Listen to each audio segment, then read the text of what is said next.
And welcome back to another episode of Over the Glass. I am your host, Jay. I am co-host Ness. I almost said Nessa. Either or. Yeah. Um, I just want to get right to the chase and talk about some topics that maybe some folks won't think are such a big deal, but when I got told about this, I was like, shut up. What? This is cool.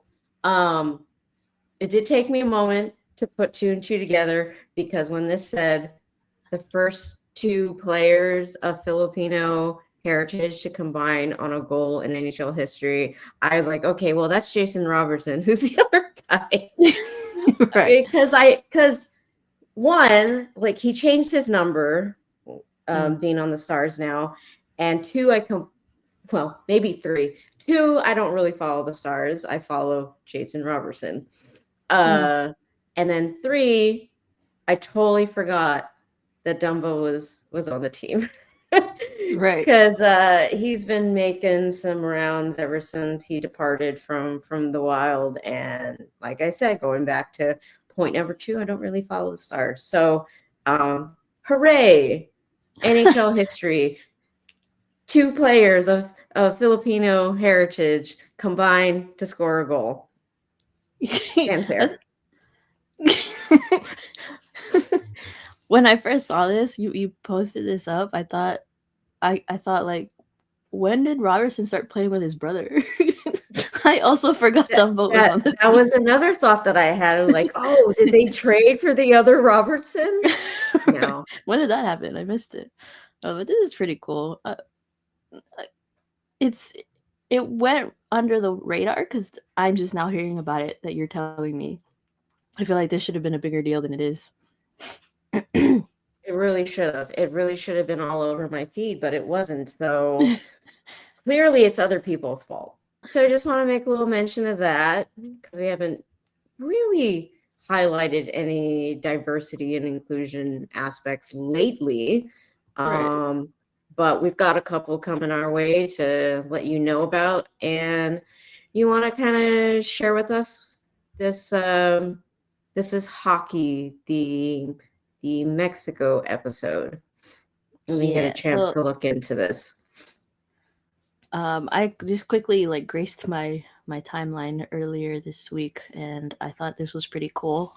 So the NHL Public Relations tweeted about Claudia Tellez, a professional hockey player. She was featured in the This Is Hockey Mexico episode. Tellez has helped the country see a huge growth of girls hockey, with the women's national team ranked number 25 in the world, higher than soccer, basketball, and volleyball, which is pretty big deal because soccer is pretty big up down in Mexico. They posted this video of her kind of explaining her experience playing for this team. I forgot the name of the team, but their jerseys look very similar to the Flames. And she talks about walking into the locker room with all these other women, seeing like the Olympic tattoos on them, and she's feeling very like it feels very surreal for her, and how blessed she is to be playing with like these high caliber players. Kind of just tells her side of it. If you guys want to watch, she is speaking in Spanish, but there are captions for you to understand what it is that she is talking about. But this is pretty cool because you don't really hear too much about hockey in Mexico, and it's been a while since I've heard anything come out of that region in general. But yeah, just wanted to highlight that. But I thought hockey can't exist in hot environments. We, you know, we're proving those guys wrong. Silly. More, give me more diversity. Yeah, speaking of getting emotional and tear jerking situations, things that happened this week was an interview with Marie Philip-Poulin and her spouse Lauren Stacey, that they both play in the PWHL. They have a long history of just success on the Canadian team. And I believe this is the first time that they've really kind of sat down and had this basically an intimate sort of discussion about their relationship. And Marie being the captain of the Canadian national team, I'd imagine that comes with a lot of spotlights on you, a lot of feeling of responsibility, and probably at certain times before they uh, got married and were able to really feel comfortable with expressing that side of themselves, she probably felt like she couldn't really be her full authentic self.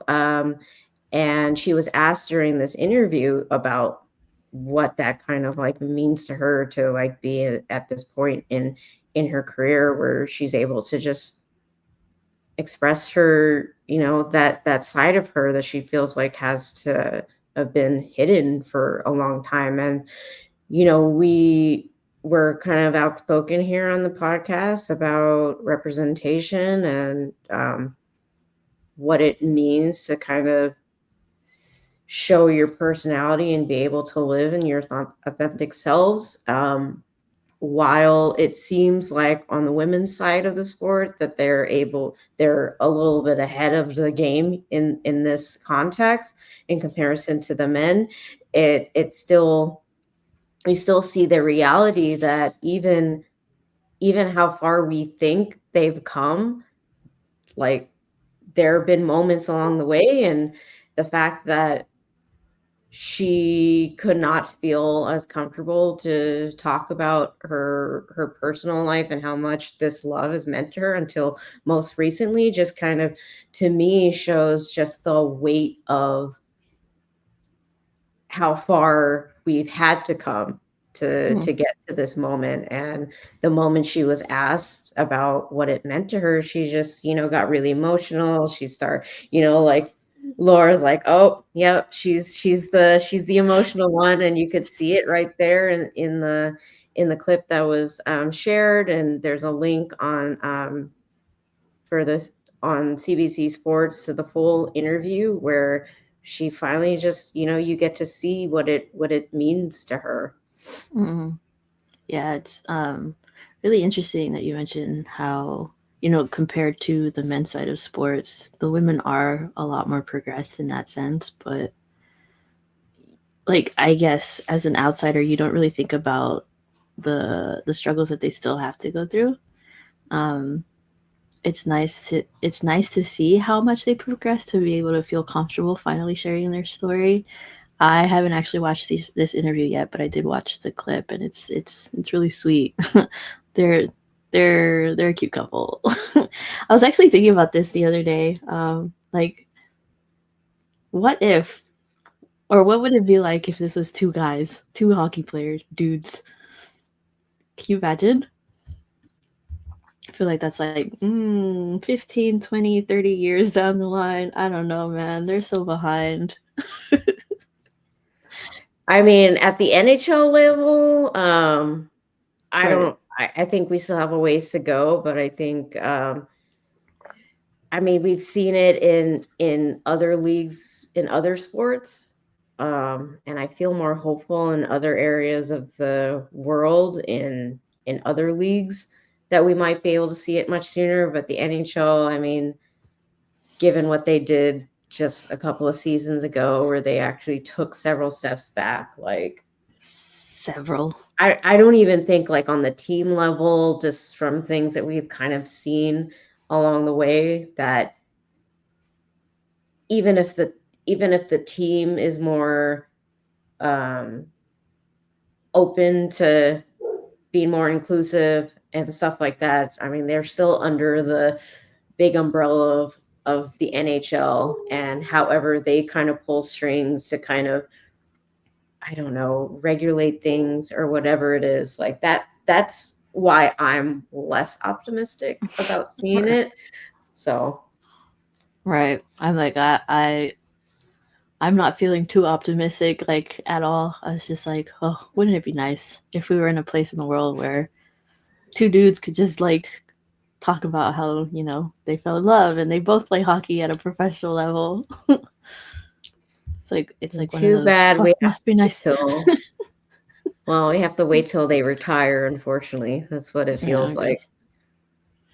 Even then, I don't know if that would happen. I want to jump ahead a little bit to, did you get a chance to look at this Joey Decord? I think he was it looks like it's a bunch of kids who were at a Mm. clinic for goaltending. I don't know necessarily if like this is something that the Kraken hosts frequently or whatever the background is, but I had a really good time just kind of watching Joey Decord sort of interact with the goalies, and it's nice to see that, like, I mean, we're familiar with like the Kraken are a bit more like progressive in terms of allowing their players to show their personality, but just having this stuff more available for the fans to kind of consume Yeah, was Joey seems like a fun dude. Every time mhm. the fact that he tweets constantly, like he actually takes the time to tweet after a game when they win or whatever. Seeing this, seeing the video of him when he had the zoomies and just bounced Mhm. off of his teammates and onto the ice, like he seems like a fun dude to be around. There's this part in the clip where the goalie asked for him to do the Michigan with the goalie stick, and then he managed to do it, and the kid was like, "Oh," and then he's like, "Oh, you asked me to do it." Kids are funny. So I'll This watch other this kid's later. asking him what car he drives. What kind of car does I he saw drive? this. He apparently he drives a Jeep Wrangler, so Okay. seems like a pretty durable car, I guess. Um, it made me think of like I don't not to get to any like Twitter drama, but here we go. I've been seeing along the way, and I won't get into the rabbit hole that I was shown earlier this week. I will just touch on the surface because wow, fandom.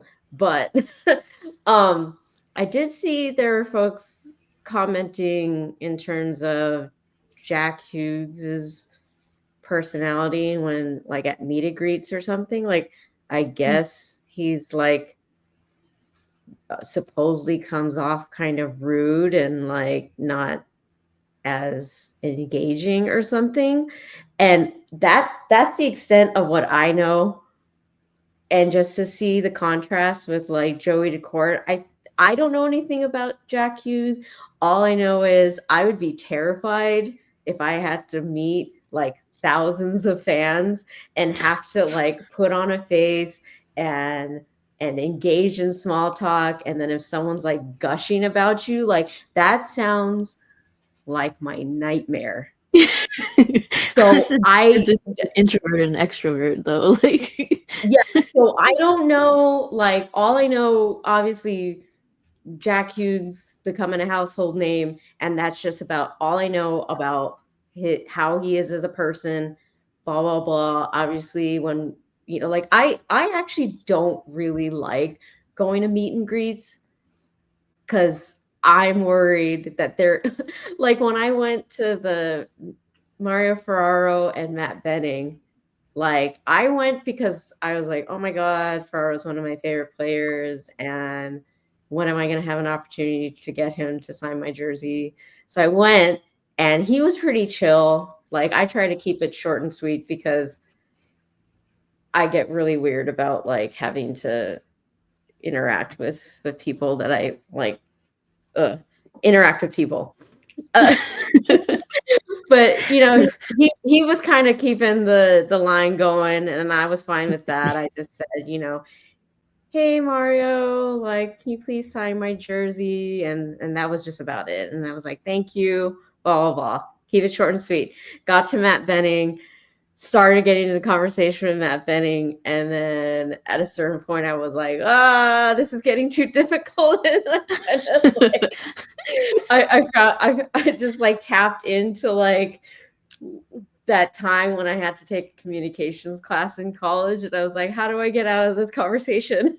And Dude, he was small very talk is sweet. worse. Yeah. So yeah, I could feel myself freaking out, and I didn't want to freak out at him. And so I just thanked him and then went on my way. But so going back to Jack Hughes, I'm like, I don't know, maybe he just he's even if like you're the first people in line to him, maybe he just had a really bad day. Maybe they just have a really grinding schedule. I know that they make like $1 million, but I don't know. Like I more times than not, I tend to not go to those events just because I because I have to apologize for myself for being awkward. Like I don't want to project my awkwardness onto them, but um I think it's interesting to see clips like this versus hearing stories from other folks. And all I want to say about that is like, I don't know, at the end of the day, yeah, they make tons of money, and we're fans that pay to go see them play. And when they have meet and greets, like I just kind of take the side of they're just human.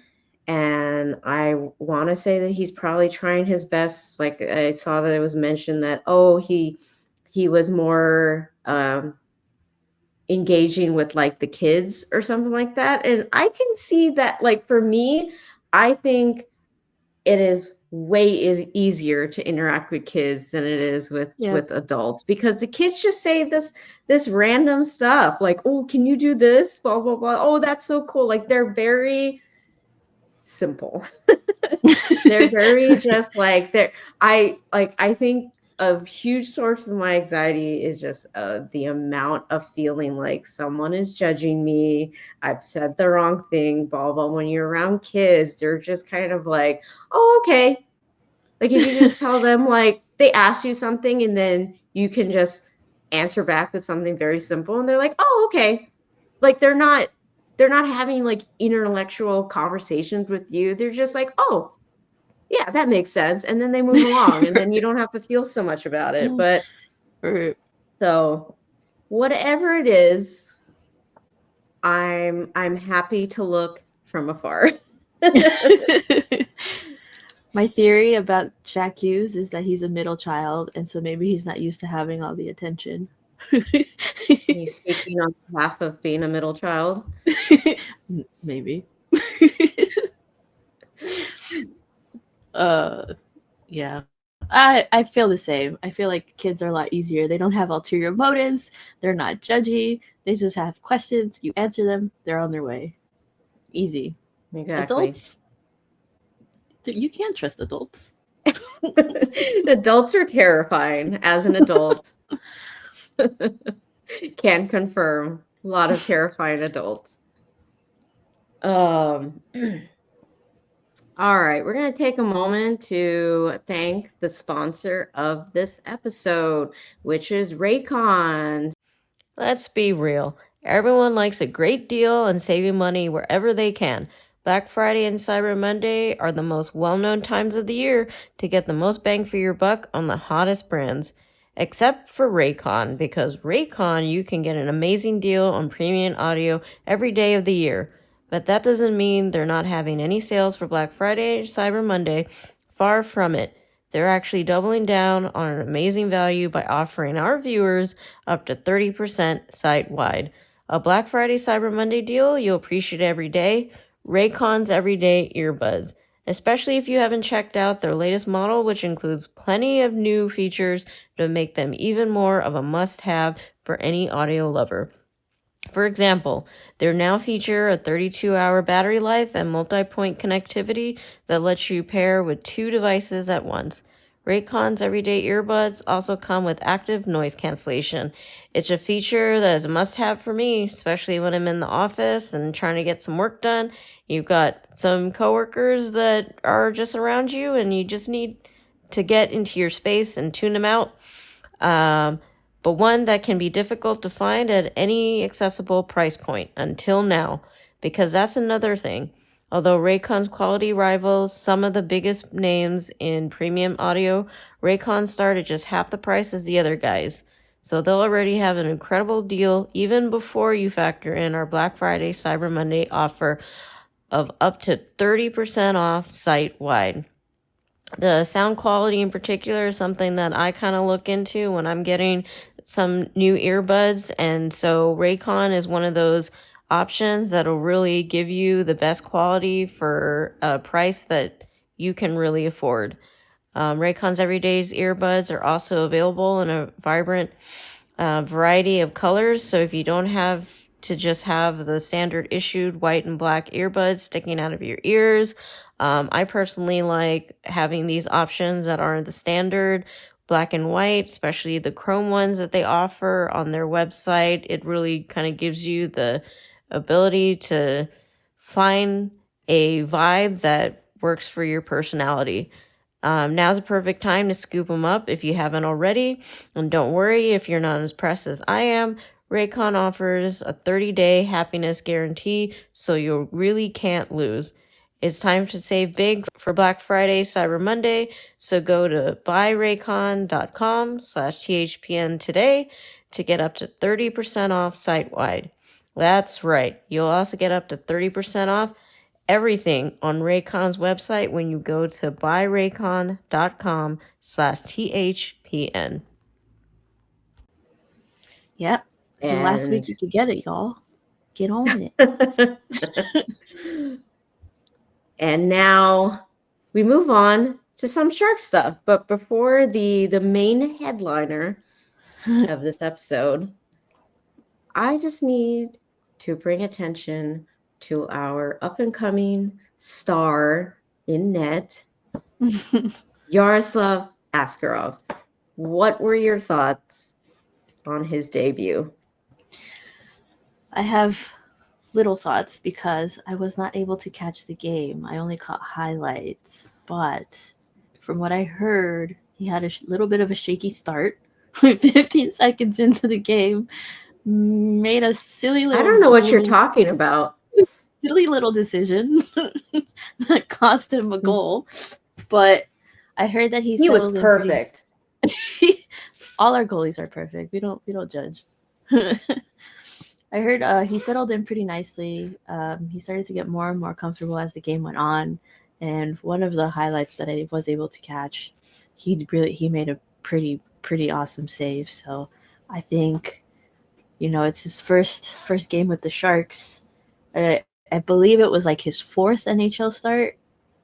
He's still really new to this. I'm not worried. He's still promising. I'm still excited to see what he can do. He's still been killing it in the AHL. So I'm excited. I don't know what else to say about this kid. I'm just excited.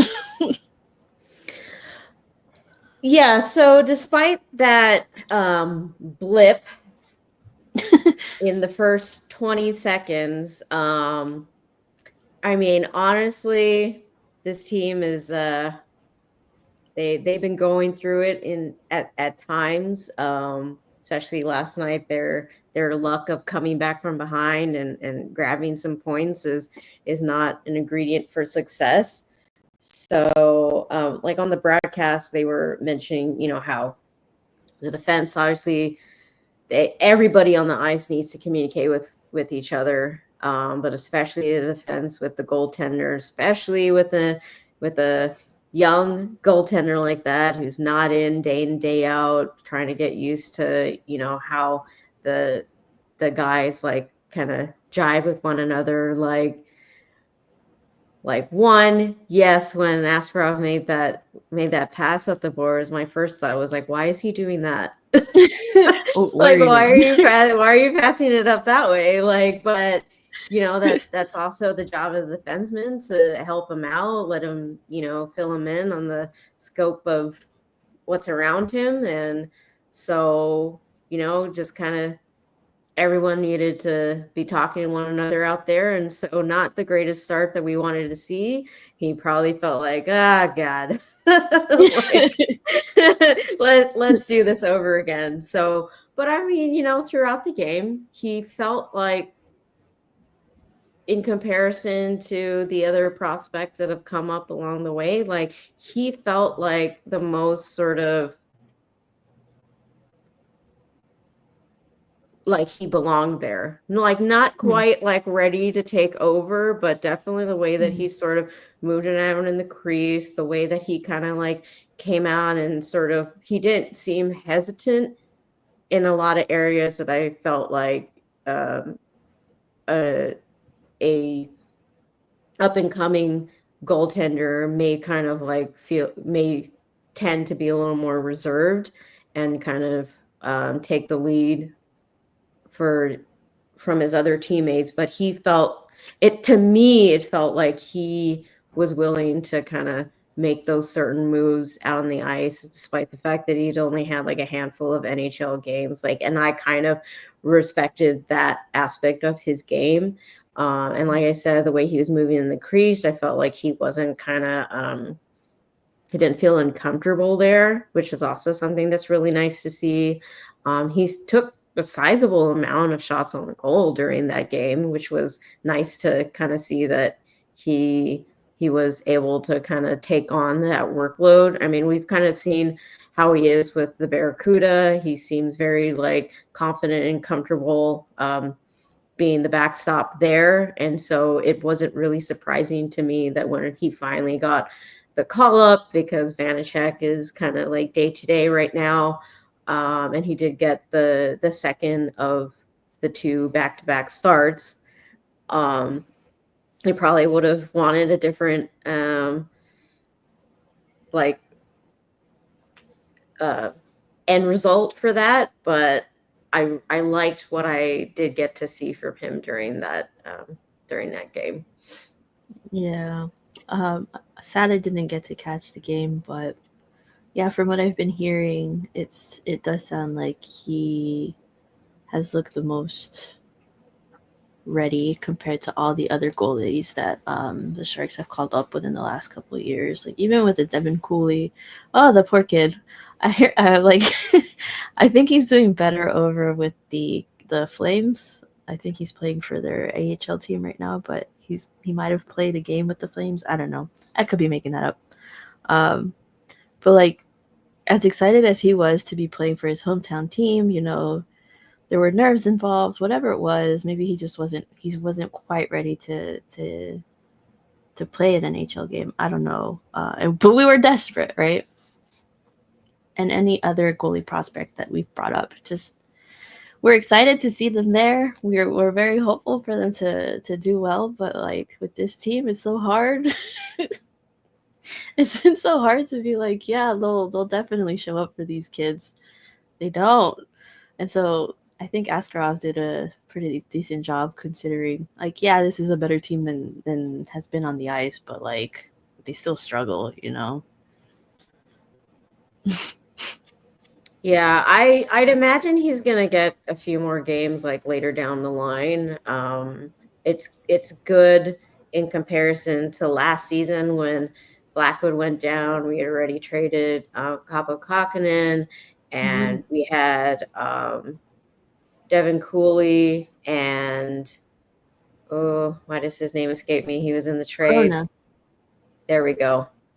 Um, like, they definitely weren't prepared to take on the duties with our terrible defense, and it was just like Right. not a great feeling to see them just kind of getting lit up left and right. But I feel more confident in terms of the changes we've made in the off season to bring in more reliable players, veteran presence, and then also with Askarov just kind of, he was the up and coming goaltender for the Nashville Predators, and they have other plans in their franchise, and so we got the opportunity to grab him and make him part of our future. And I just think once we kind of get our cylinders kind of clicking in the right direction later down in the season, I think um, he will have more opportunity for success in the games that he gets called up in. So I'm excited for the next time we get to see him. And I guess whatever happens during the trade deadline, that may come sooner than later. Yeah. Do you think the Sharks will keep Blackwood or trade Vanacek or what? Do you have any thoughts on that? I have thoughts in like either direction. Like I have various scenario thoughts. I am not really attached to any in particular because I think whatever we choose to do, I mean, at the end of the day, like I think while we're not putting all of our eggs in one basket, and but I think the the ideal end goal is to have Askarov as the number one. Right. While it's not going to be this season or maybe not even next season, I think several seasons from now that is their number one ideal scenario and hope. And so whatever we do during the trade deadline, whether it is to trade Blackwood, like I've been seeing his name kind of getting thrown around, like yesterday I saw someone tweeting Blackwood in relation to the Canes. I mean, the Canes, the Frederick Anderson is injured yet again. Poor guy. He should No just retire. surprise there.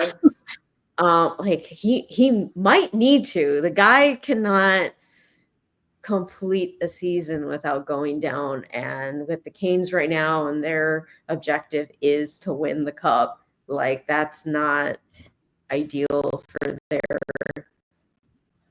their goals. And then I mean, like they have Kochekov as their number one, but they need like a reliable um, backstop. And so I can see them being interested and finding some way to put Blackwood under their cap. I've seen early on that there was chatter about the Colorado Avalanche. I mean, they have Georgiev out there with like their backup goalie, but their situation is not doing too hot. And you know, at the end of the day, when the trade deadline draws near, if Blackwood is continuing to stand on his head and do all this amazing stuff, like if we can get a really good deal for him, I mean, we still need to build up our prospect pool. I mean, even though Mhm. we've had a number of pretty good draft years, I mean, Mhm. we're not trying to do this thing for a couple of years. We're trying to do it for as long as we can, get back to the days where we were in the playoffs and being one of the teams being talked about as, a cup contender. Like we want to get back there. And so in terms of whether we should keep him when there's a really good trade on the block, like I think we're going with trading him. That And makes sense. I think like while I would like to have him here because it definitely keeps us in the game, and in terms of like confidence level across the Right. board, like when you have a reliable goaltender who's keeping you in the game, and so you can just focus on trying to score, like I think it helps everybody. But when you've got a goalie where he's not quite up to the task, then I think it resonates across the entire team, and then it doesn't allow folks to just focus on playing the game. Instead, you're like, ah, crap, like we're getting like sunk by like 5, 6 goals a night, like like last season where It's like, how are we supposed to come, like if you're down by like 5-6 goals by like the first period, like how are you going to be able to sustain any sort of energy for the next few periods? Like the uphill battle is just ridiculous. So, but anyways, at the end of the day, if we have a really good trade offer for him, I think we go with that, and I would be happy with that. Despite everything that he's done for this team, we still need to look at towards the future. Yeah, for sure. Do you think he's good enough to bring us a first round draft pick? I don't know. I don't know. I will, you See, know what? If he ends up getting traded, and I mean, so far, the way that we've kind of seen GM Silky uh, trade over the last couple of seasons, like, I mean, I saw someone recently post up the stats of Timo Meyer next to Fabian Zetterlund, and they have the same points in the same amount of games so far this season. really? So Wow, yeah, that's a I was like, great oh, trade for us. I was like, well, the vision. He had the vision. So I may be entirely biased, but if we end up trading him, I'll be like, yep, that's the best we were gonna get. Yeah, probably. I trust GM Silky.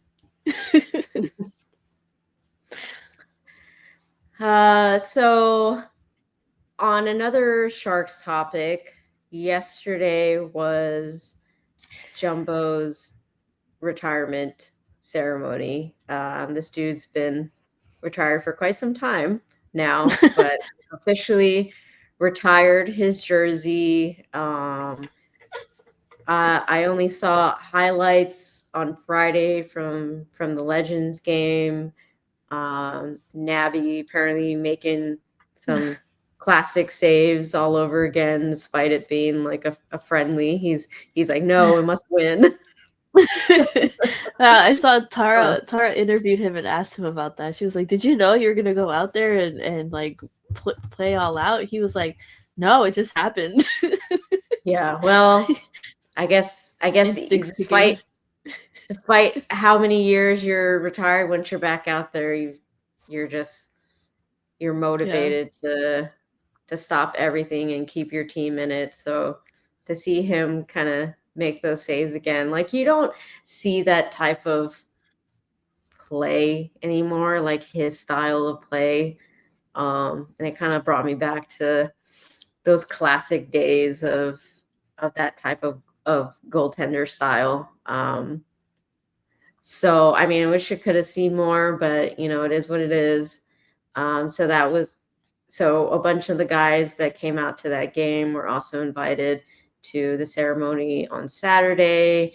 It was really awesome to kind of just see all those guys come out and fill up the seats in front of the stage, and then the on top of Jumbo coming out afterwards, there were also the players in particular who sat up on the stage with him and was special tribute to share their stories during their time with Jumbo. It was a very long ceremony, but I felt was very appropriate for they said like 15 seasons that Joe had been playing for the franchise. And it actually occurred to me that the year that Jumbo got traded was the year that I started following hockey again. So Oh. so I don't know coincidentally, but obviously they talk about that season being the one where Jumbo won the two awards, and Jonathan Chichu got the Rocket Richard. So a lot of great memories between the two of them, and then just the wild ride that he had along the way. Um, what were some of your favorite moments during that ceremony? Um, the dude, the dude has such a great personality. like just directly comparing this one with Marlowe's, I feel like Marlowe's was, yeah, it was emotional, but he's such a like stoic kind of Reserved. guy. Yeah. Very reserved. He doesn't like emote too much. Whereas Jumbo is complete opposite. Like he came out there when was it Randy that introduced him to come up Mm. to the stage? He's over there walking back and forth, like pacing, getting ready to hop on the mic, and then the fans are cheering when he gets up there. He's like, "Show me that love," you know. Like, He keep was it so coming, happy. keep it coming. Yeah, he's great. Like, what a fun dude. I feel like I haven't actually been able to catch his personality when I started following hockey. He wasn't the captain of the Sharks anymore. He was. I don't think he was interviewed as much as other players. Whenever I would catch those like post game. So this is like probably like the most of his personality that I've seen, and like I've heard about it. Obviously, everyone talks about what a great guy he is, like what a jokester and all that. But now I finally get to see it a bit. Like he's crying, but he's also laughing. His speech was very much like, yeah, I did all this, but it's because of all of these guys. But thanking all of his teammates, friends for life. He shouts pretty much all of them out by name. Some stories. The nicknames bit was one of my favorites because that's where we found out GM Silky's little nickname. Pavelski, like, dude, okay, legit. I think my favorite part of this weekend was the fact that Joe Pavelski came back. Seeing him in Teal again warmed my heart. I don't know, it healed me. I am healed. There's nothing wrong with me anymore. My mental health completely healed. That was so good to see. Ness And oh, subscribes to the Church of Pavelski. sure do. The um, power of his healing. it compels me. um, they were, who was it? Randy and Drew, I think, were talking about Pavelski on the broadcast during the game last night, and they were like, "Yeah, it's so good to see him back in Teal." You know what I've noticed about him, like all weekend, he hasn't stopped smiling, and I was like, "Oh, good for him." I don't think he brought his family with him because I never saw any shots with him and his family. So it might have just been him here this weekend, but he really did look like super happy, and I'm hoping that when he decides, his time off from hockey is done and he decides to return to hockey, it'll be with the Sharks. Because he did mention that um, Dallas has offered him some positions in the organization already, and like that makes sense. Like, who wouldn't want him in their organization? He's a great guy with like great hockey IQ. But I'm hopeful. I don't know, man. Well, I guess we'll see what Jumbo decides to do. I mean, he's obviously around the rink, but he doesn't have like an official, like they're not, he's just the old dude that doesn't leave. Right. Like he's not actually doing any sort of official job with the organization. He's just around. He's the director of vibes and but no doubt once, I mean, obviously these two guys in particular are taking much deserved time with their families. They're trying to just focus, like we've talked in the past, especially last week, where they were sharing the interviews that they did at Joe's farm back home where he is in Mm. Ontario. And we got to see just how much he is so grateful to his wife for kind of just holding the fort down with the family aspect of it, and he realizes just how taxing it is to when they're on the road for a certain amount of time and just all the time that they have to spend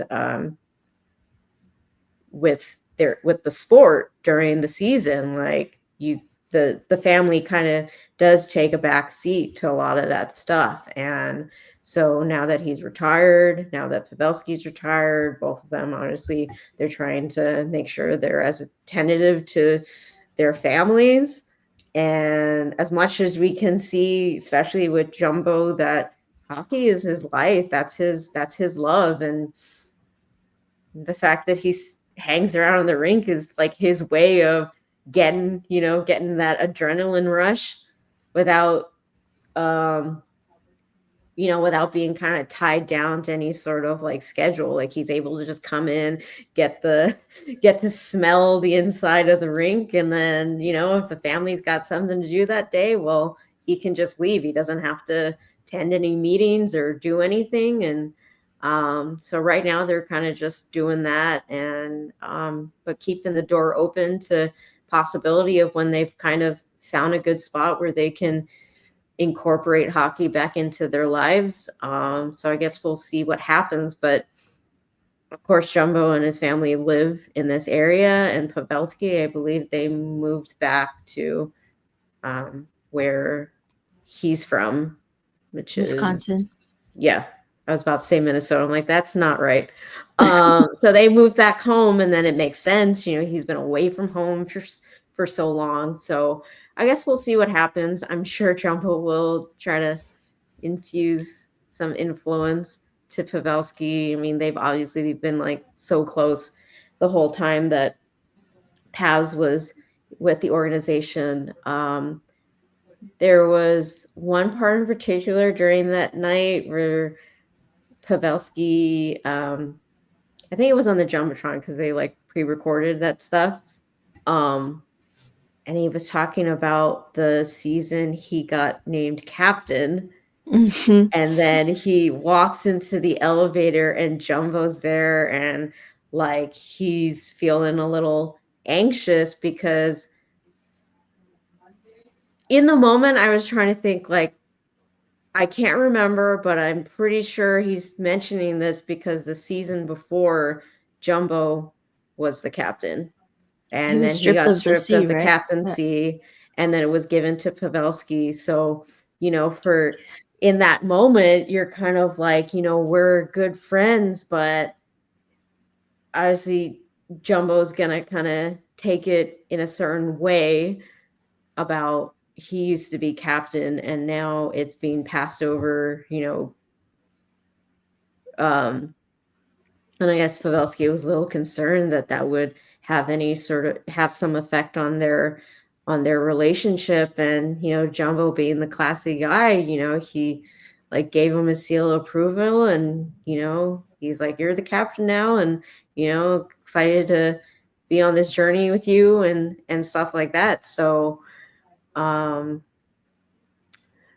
one other thing that we also learned that night was, so you were really excited to see Pavelski. I was really excited to see Douglas Murray, and he kind of like hangs out in this area. Like I've seen him one other time before when the Sharks had some event in like the San Pedro area, and I got to go up to him and ask him for a photo. But that was like Douglas Murray's time with the Sharks was always such a fun experience because he was like a wrecking ball. He'd go out there and like knock people around left and right. Like during the I think it was the interview before the Legends game.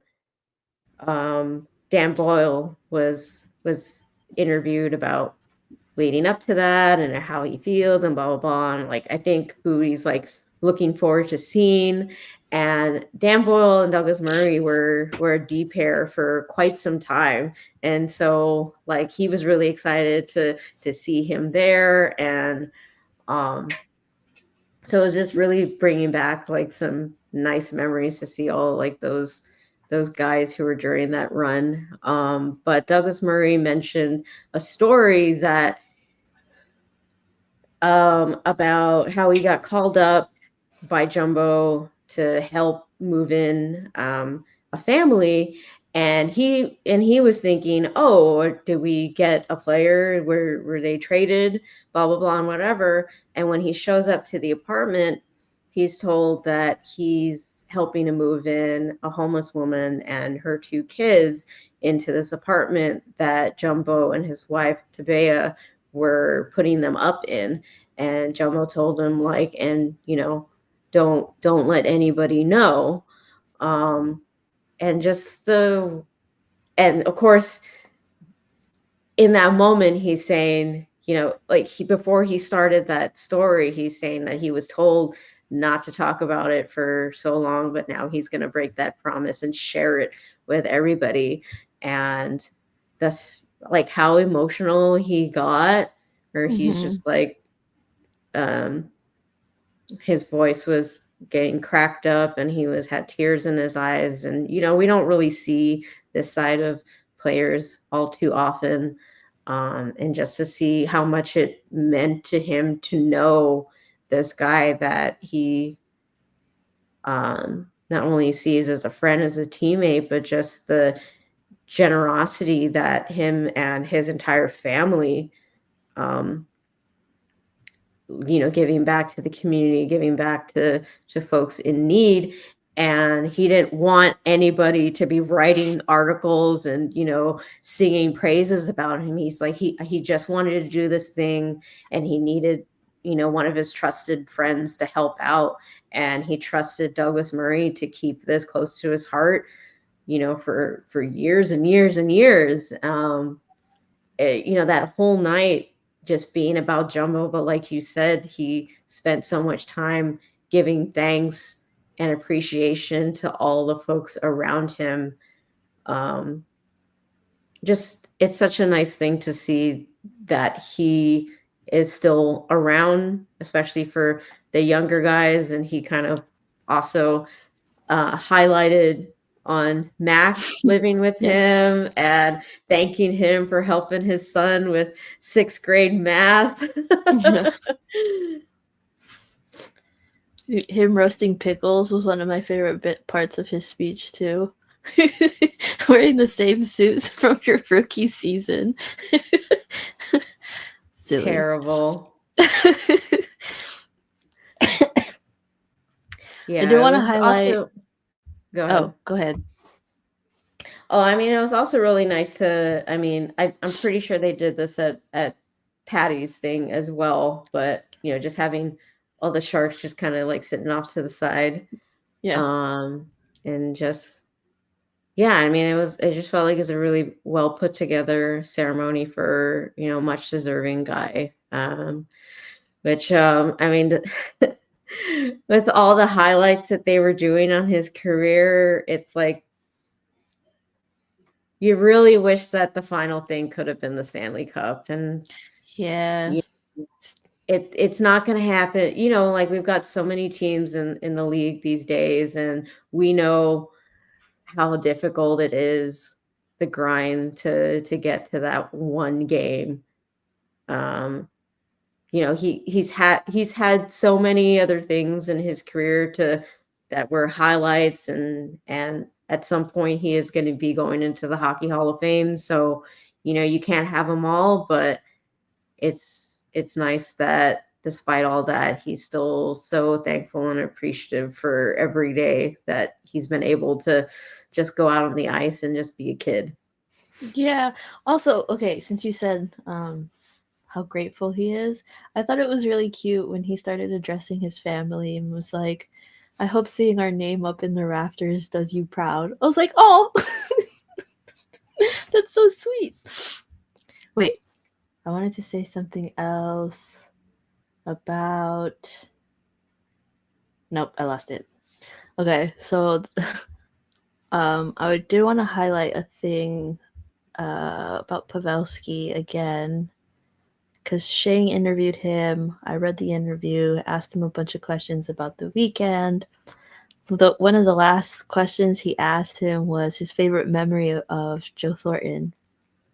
And I'm just gonna read this off the article because this one was it's a nice view of their perspective about what happened during Game 7. Like, for us, we were worried when Pavelski went down.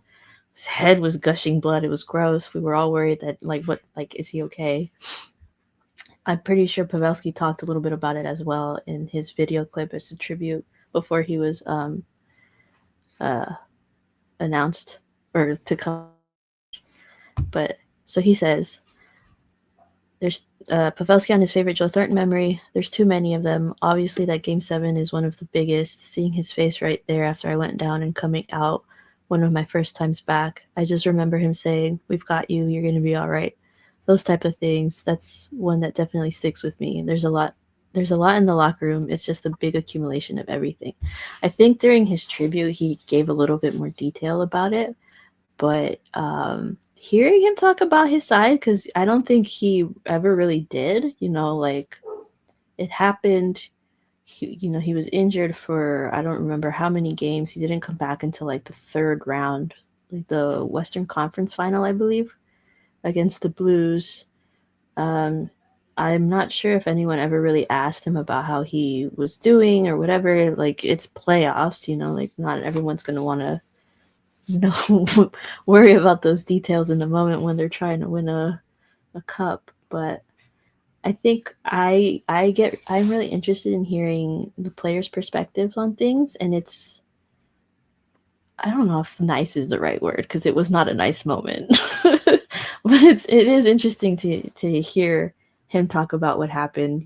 Like, he was still conscious. He talks about when he was in the locker room getting his head stitched up, how he heard the horn go off, and he asked one of the trainers, like, what was that? And he's letting him know, oh, the boys just scored. And then he heard another one, and he's like, what was that? And like these guys stepping up for him, and him talking about how Thornton also kind of inserted himself and told DeBoer which players to play during this time, because they were heating up, and they were tying the score or whatever, and whatever conversations they had on the side. um I don't know, it's just he what it's I don't know the word I'm looking for, like inspirational, like heartwarming, wholesome, maybe. Just a, nice is not a good word, but it's a nice moment or a nice perspective to hear, I guess. Yeah, when they asked about favorite memory of Jumbo, initially I was like, really? That moment? Like you literally, like, your head broke open on the ice. Like that's your favorite moment. But thinking about it now, the fact that when he was getting helped off the ice, just having your friend and teammate of so long, like, coming over and just like letting you know, hey, everything's gonna be okay, just like reassure. Like, I'd imagine it was a very terrifying experience because it was definitely from our perspective. Like, the captain of the team is just kind of like curled up on the ice, and his head's gushing open, whatever. And um but I'd imagine if you're in the situation where you're like, "Oh my god, what is happening?" and probably your body's going through some form of shock, just having someone who's so close to you just kinda, like, telling you as you get off the ice that everything's gonna be okay, blah, blah, blah, whatever, "We've got you," blah, blah, blah. Like, I'd imagine, for all of, like, the other moments of, like, "Oh, what an amazing pass. That was such a cool moment to score," like, maybe those ones don't really come up as one of the favorites in terms of, like, Yeah. like, that was one time we got to celebrate and it was cool while we're playing hockey together, versus knowing that someone that you spent so many of those memorable moments with is there in the most personal and terrifying times, that they're able to calm you down and just to kind of reassure you that everything's going to be okay. Yeah. Um, and I mean, like, Sharks fans will definitely always remember that moment of, like, we've talked about it in the past about, like, I still remember sitting sitting in my room just kind of glued to the TV, but as the third period continues to wind down and we're down by X amount of goals, you're just kind of feeling like the reality of like, yeah, we're gonna get knocked out. Like this is like, I mean, the team just look like they kind of just can't. They have no more energy in them. They're Right. getting The steamrolled. Like they're not showing up, and it's like, yes, that moment has since been, I think they made the rule because like it should not have been a major, but at the end of the day it was at the time. And then they assessed them the 5-minute major, and the Sharks just kind of like turned into a whole different type of beast. You kind of just like sleeper cell mode awoken the entire team, and then it being Marc-Andre Fleury out there, like it's just not some random rookie backup goalie. It's like a player that's gonna end up in the Hockey Hall of Fame as well. And they were just like on a mission to, lighting them up.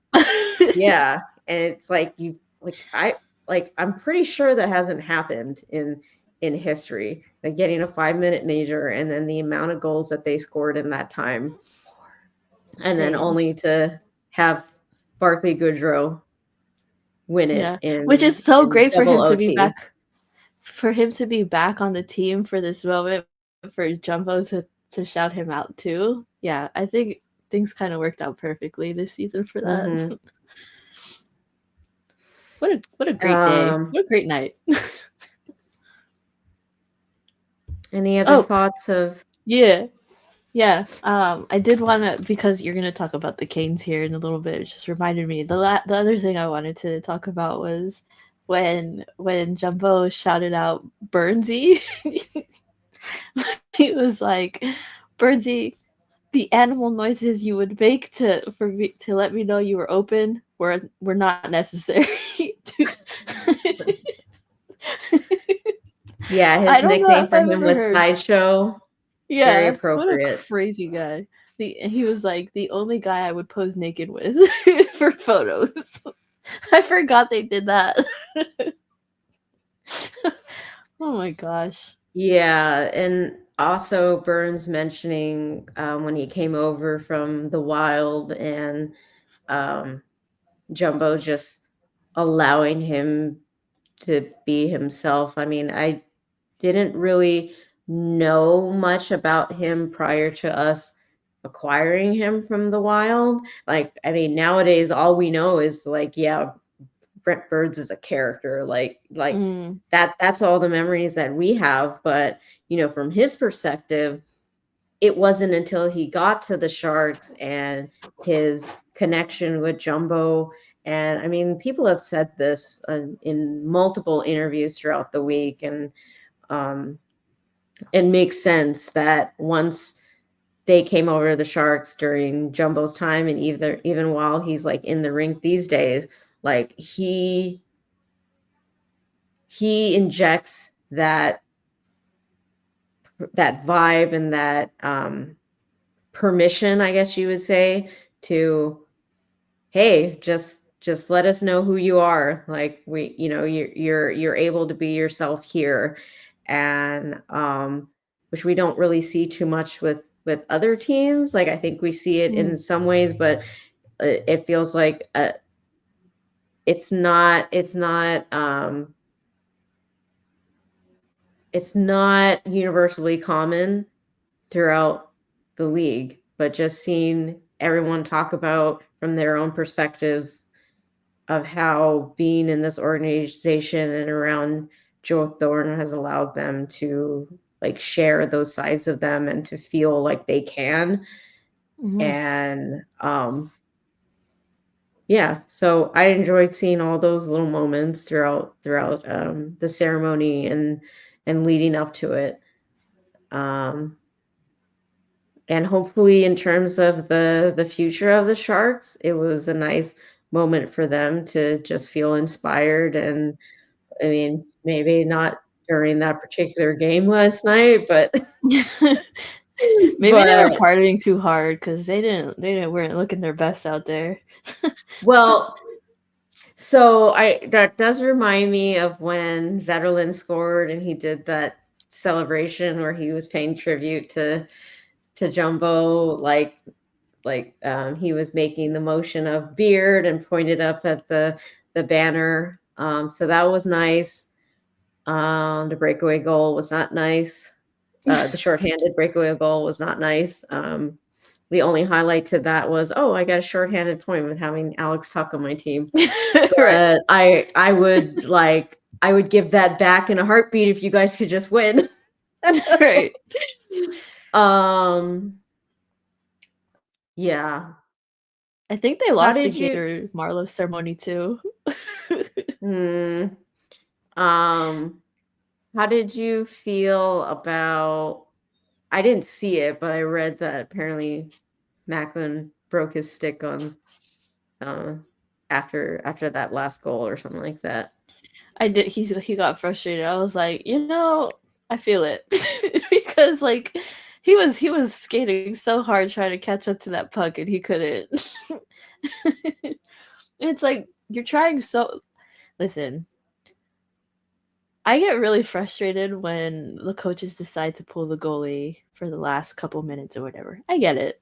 I get you're trying to score, but I feel like sometimes you can feel whether or not a team is in it and can do it. And this was one of those games where I could feel that the team was not going to do it. They pulled But the like goalie. They couldn't keep the cup. They couldn't even keep the puck. but like would you have them not pull the goalie I and don't. just I'm let not us a just kind coach. of I don't ride out know. the last 2 minutes? And I mean, even though they scored against us, I mean, it doesn't like the other alternative is we try to continue doing the same thing with 5-on-5, and Right. still lose. I mean, yeah, I get what you're saying about like they couldn't even get possession of the puck. Like it was the clock was winding down. The Blues were obviously lagging, taking their The time, Blues, just holding on. Sabres. Sorry, the other team that's blue, the Sabres, they're all the same.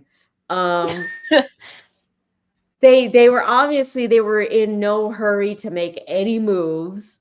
Like they had Right. possession of it. They didn't need to attack in the ozone unless they needed to. Like they were definitely taking their time with it.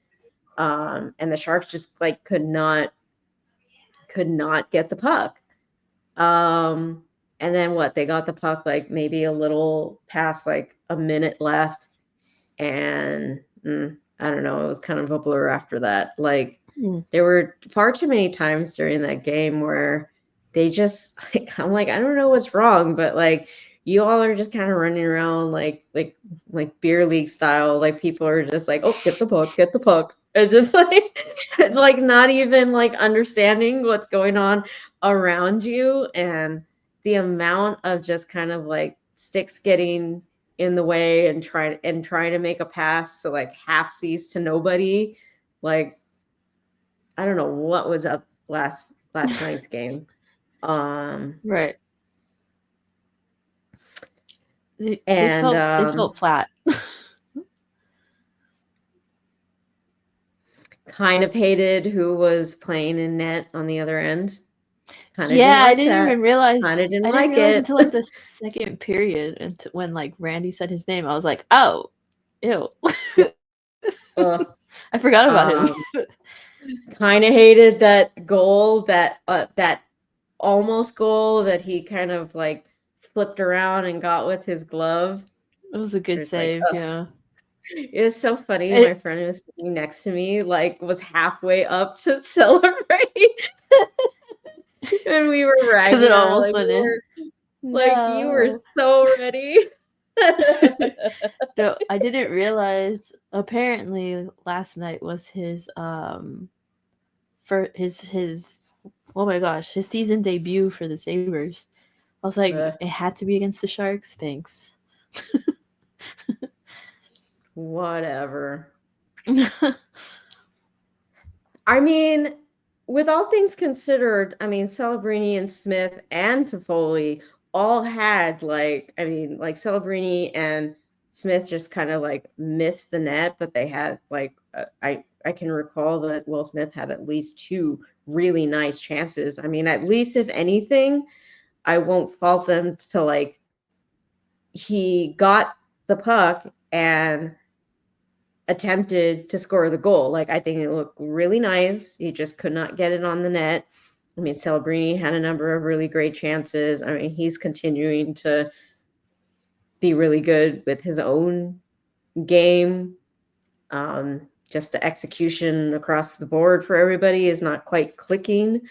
And then like Toffoli, like he had a number of chances like right in the slot and just could not get in the back of the net. So there's so many chances last night that I Just just weren't don't hitting the know what net. was going on. Yeah. But Yeah. I'm not too worried. I mean, obviously it's still very exciting hockey. Um I mean, I know it's not great for the guys to, you know, like especially Celebrini. He was just very like during his interview last night. I kind of like I like that he doesn't give hockey answers, you know? Like he's very blunt. Like I Mhm. think Shang asked him about actually they talked a little bit about Jumbo and things like that. And he was asked um you know, with everything that happened last night, obviously Jumbo's career and eventual going to be Hockey Hall of Famer. He was asked if that's kind of like his goals, and I was like, Why would you okay, ask him like, that? He's just starting. and I mean, he responded with, well, isn't that everybody's dream? Like, if I mean, if you're a kid like right now that you play hockey and you have this dream of, you know, being a hockey player growing up, like yeah, like that's going to be your dream to be the most successful or something like that. I don't know how he ended up I don't recall how he ended up ending that um that response, but I mean, he definitely like I'd hate to be in a situation where you're coming off of like a loss and now you have like 10 minutes before the media is going to be like in your face being like, so how do you feel about that loss? And Right. you're supposed to give some kind of response that isn't just like, yeah, it sucked ass, you know, like what but he also has that presence that I can, you know, that I respect, that he's not just like, oh, you know, we just didn't get pucks in deep and, you know, but he just like, you know, autopilot like responses to Yeah. like he's very raw about it. And Mm. then I found it kind of funny that he's his response was like, yeah, duh, like What are you asking me right now? You know the answer. yeah. So, I mean, like we're like a quarter through the season, despite the fact that from my perspective, I'm enjoying watching the development of our up and coming youngsters, but I'd imagine especially Celebrini, he wants to bring success every night to the team.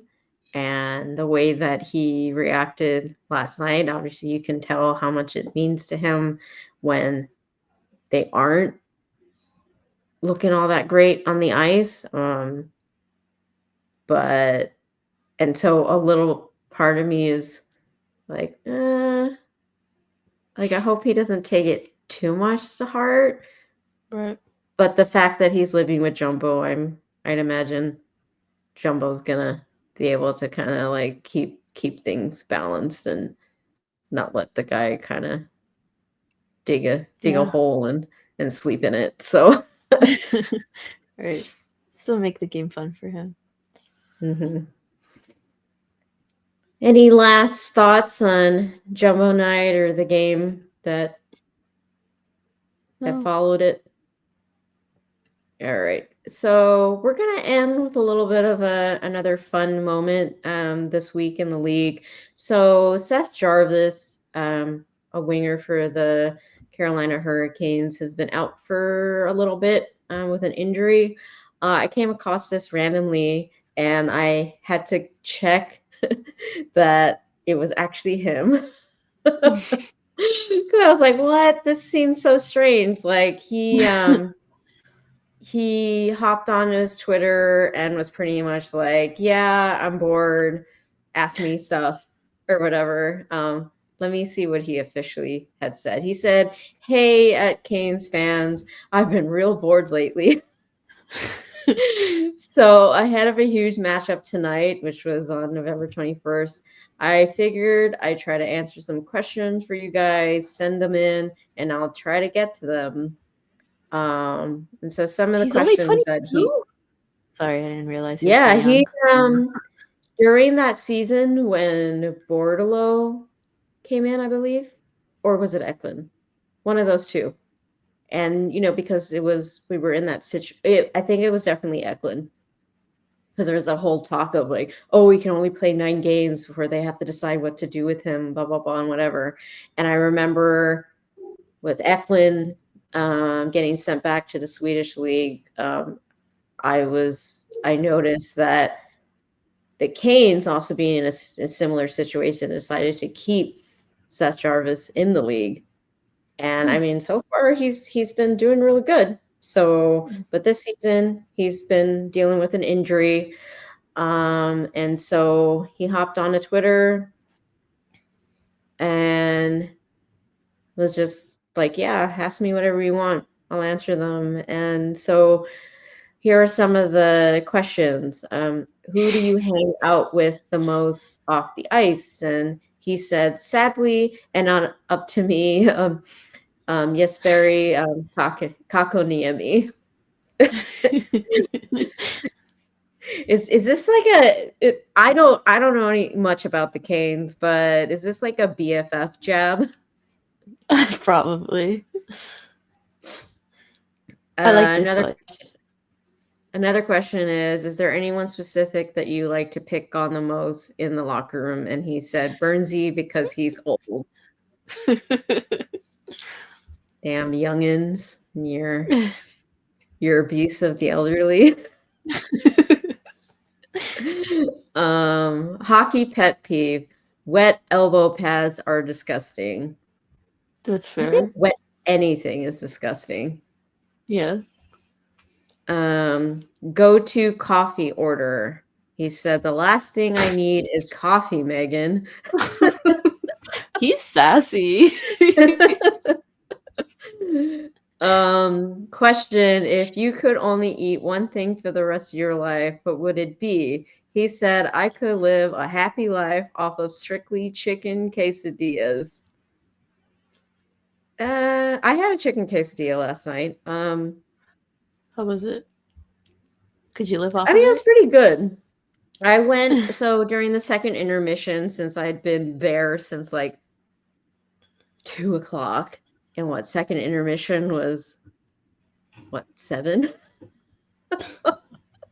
I'm like, I was trying to hold off. I was thinking I would just eat something when I got home, but I was like, this we've been here all day. So I went down to check out the food options downstairs, and it was between I think it was between chicken or tacos, and I usually get the chicken tender, so like we're gonna try something new. I think it was the chicken tender.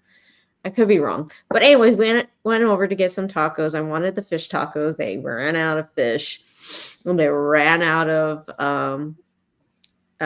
beef. And I'm like, okay, I don't usually go for the chicken, but it was actually pretty decent. So I can't remember. It's if you head out to 203 and you go to the left, whatever is like past the women's bathroom, that taco place at the Shark Tank, pretty decent. But go early for the fish tacos, or they're gonna run out during the second intermission. So, but I don't know. I don't know if chicken quesadillas would be something I would choose to eat for the rest of my life. What would your go-to be? Um, I don't know, but I don't I think it think would be that. I think I pick sandwiches because you could have any kind of sandwich. There's so much Yeah, that's variety. cheating. That's cheating. How's it cheating? Because he's very specific about the chicken quesadillas and not just having a variety of But how you could make the quesadilla. that's his fault for being specific. Okay, but in this situation, if you could only eat one thing for the rest of your life, that means you only get certain ingredients.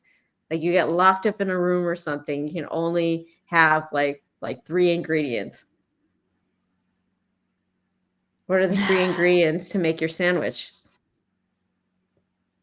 Probably turkey. Some sort of leaf. Oh man, does that include the condiments? I don't like this game anymore. Go I on to the next mean, question. you could go like what's it called? Keto style. You just dish the bread. You could have your turkey with the whatever condiment and some sort. You can make a leaf wrap out of it. Right. Lettuce I wrap. don't like this game anymore. Okay. See, that's why it sucks. Question is best Mario Kart character. He said Yoshi, obviously. I agree. No. Yoshi would be my second option. First would be Toad. Toad. Dude, Yoshi wasn't in the original. Okay. The original Yeah. Mario Kart? Yeah. Oh, He I didn't know wasn't he that. wasn't an option. Yeah, well. You can go back and play the OG Super NES version. Maybe he's referring to the N64 version. Or whatever Yeah, I we're did on grow up now. playing I it. don't know. Switch? I don't know. Question. Huh? A Switch? Yeah, that's probably what he's playing. On a scale of 1 to 10, how sleepy are you right now? He said 14. This is prime nap time. Question. When you are not playing hockey, what are you normally doing? He said napping, Paul. Best dancer on the team. Me. Next question, Mark.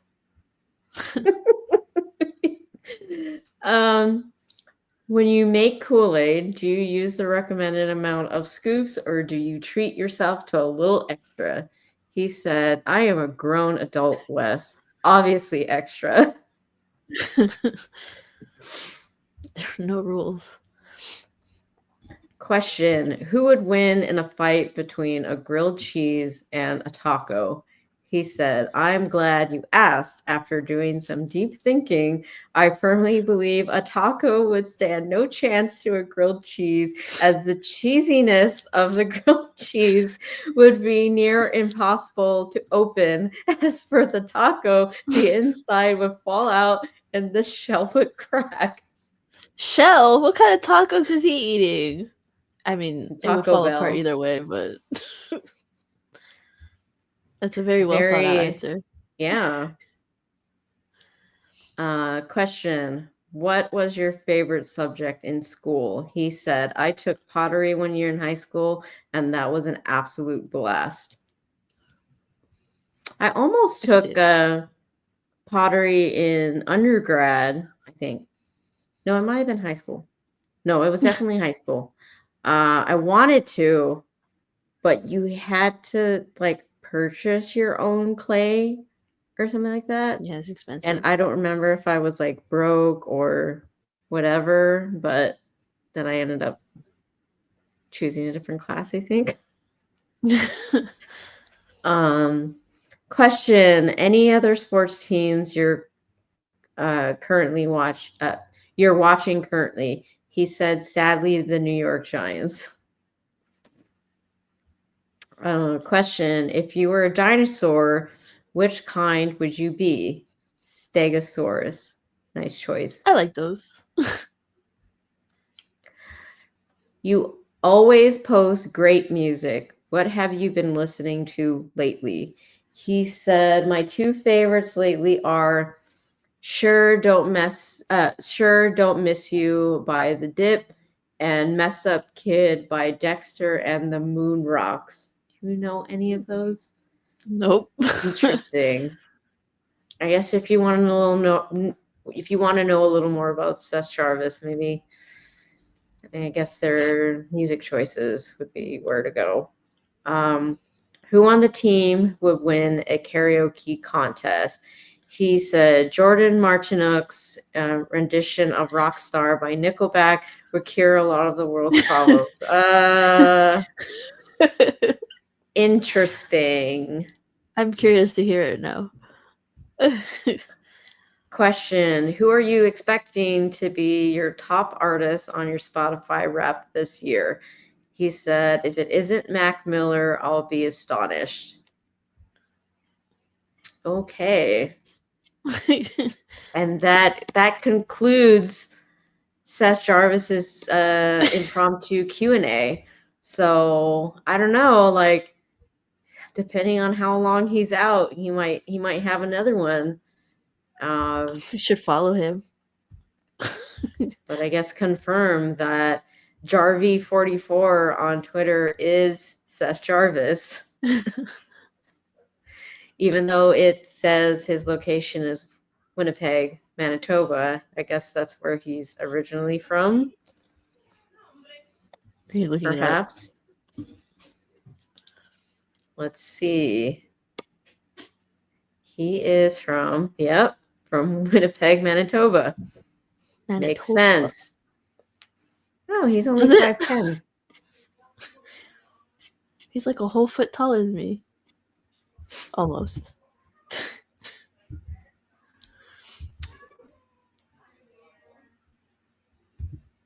Oh. So I'm reading about his playing career, and it's on October the 6th, 2020. Jarvis was selected by Carolina Hurricanes with the 13th overall pick. The draft choice used to select Jarvis was acquired along with Patrick Marleau and the seventh round draft pick from Toronto Maple Leafs in exchange for the 6th round draft. So, I mean, technically, we helped the Carolina Hurricanes acquire Seth Jarvis. So, I mean, technically, we gave them some of our vibes. So this makes sense. Yeah. So you're welcome, Canes fans. All right. So I think that's about all we have for you all today. There's a lot. I know. Any closing thoughts? No. Okay. So I'm going to show the little souvenir that I got from last night. Yes. A little puzzle art puck thing. thingy. So I've been kind of playing around with it. I think it's supposed to kind of be like this, where you open it this way, and then you can kind of do it. Let me see if I can. Can you do the other one? And then, like, you can do it like that, like this. That's cool. And then yeah. So, yeah, I don't really know where I'm going to put it in my apartment. But pretty much some of the photos that were shown in his, like, tribute video are kind of like what's inside of this. So pretty durable. I didn't open it during the game because I didn't want it to be like flopping around. But you hang it up behind you. Yeah, I guess so. And then, like, around the side, it just says Joe Thornton, number 19, retirement. Should have been doing it that way. But anyways, yeah. So I guess my closing thoughts, just, I don't know, just like a nice milestone for the team, even though we're going through a situation with this franchise right now where we kind of have to shift gears and look at it from a different lens, but it kind of gives you hope that we're going to get back to the good old days, and nice to kind of nostalgia to see all of the guys come back um and just to have that moment during the week. Like, it would have been nice if they would have Yeah. won. But whatever. Can't dwell on it too much, and on to the next. I think we have a game tomorrow, I believe, and they're back home for a little bit. Yeah, they're going against the Kings. Yeah. So I guess that's all we have for you this week. As always, I'm your host, Jay. And I'm Ness. Thanks for joining us, guys. Goodbye. Bye.